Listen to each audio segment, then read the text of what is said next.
foundation of wealth is wisdom. Welcome to Wealth and Wisdom with Engineer Dr. Darlington Ugota, where we decode the secrets of real estate success, share timeless motivations, strengthen family and lifestyle values, and of course, inspire the next generation of builders. I'm your host, Engineer Dr. Darlington Ugota, and in this our first episode, we shall be laying the foundation, because every mansion starts with laying of the block, and every wealthy lifestyle starts with making a wise decision.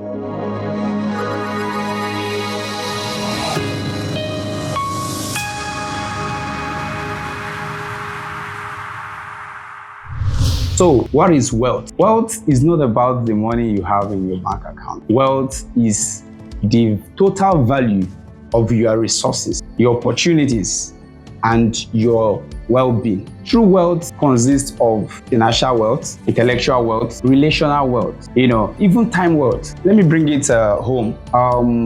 Intellectual wealth has to do with the ideas you have, the knowledge, and your ability to solve problems. Your financial wealth has to do with the money you have, your investments, your assets, your income streams.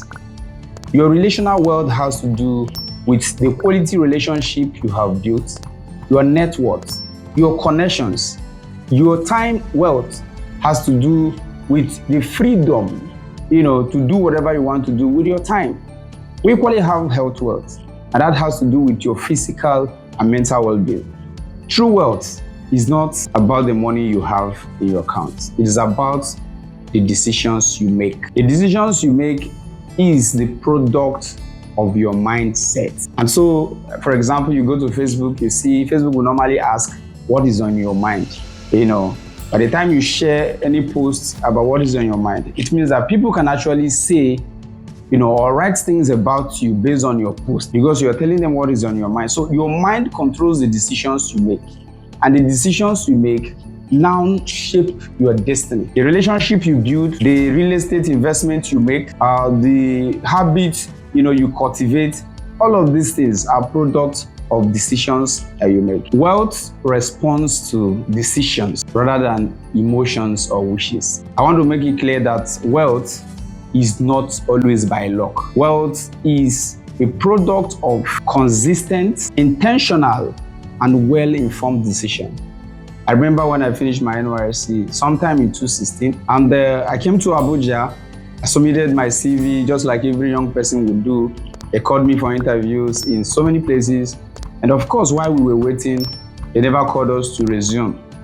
So rather than staying in the house and be complaining about Nigeria, complaining about how things are not going and how things should go, I decided to join the people in the network marketing. Being someone who graduated, with second class upper in mechanical engineering, it was somehow, absurd to go into network marketing like any young person would want to say it. But then I understand that there are certain destinies you will not attain until you make a bold step. When you ask to make a bold step, it's not a function of moving. A step taken when it is convenient is a walk.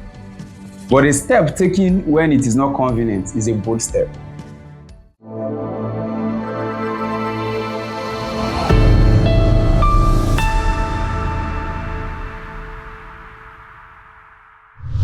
So from my network marketing experience, I learned how to do marketing.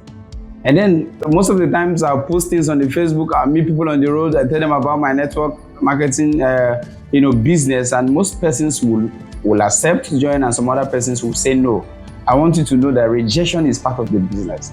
As a matter of fact, when you go out there believing that everybody will accept what you're selling, then you are not a good marketer.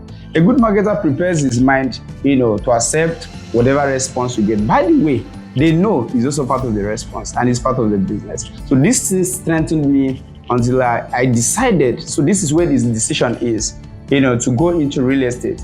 I did so because I had already gotten the basic knowledge in marketing, and I felt joining any real estate marketing company would be an advantage. And I made some applications and I was able to join a real estate company, where I was marketing for them. I joined the team of their marketers. We shared flyers, we run adverts, we met people for presentations. And today is a different story, because we have not just succeeded in getting one company, we have gotten more companies, and we can gladly say that we have a group of companies today. And these things wouldn't have happened if we didn't make that decision.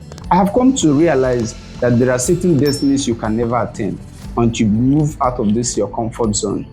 Nobody will push you except you make up your mind, because you can take a horse to the stream, but you cannot force it to drink water. Today, it is your responsibility to make a decision to learn, to grow, to invest wisely, to rise after failure. Most of the investors, the landowners, the entrepreneurs you admire so much have just made one simple, decision, and that is the decision to start small, not to wait for the perfect time, and of course not to join, the crowd. Let me make it clear. There is no perfect time to start any business. If there is going to be any perfect time, it should be now. Because if you wait for a perfect time, when the perfect time comes, you may have even realized that that business will not work. There are a lot of things you learn in the process. Process is what helps you to grow. If you jump the process, you blow. And when you blow, when the system fails you will crash it completely. So let's take time to build small, gradually. Follow the process. And when you finally grow, you'll be very, proud of yourself.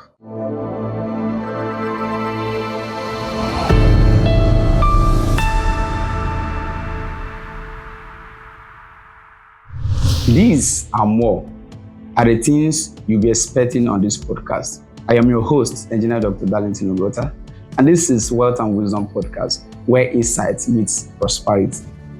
Yes.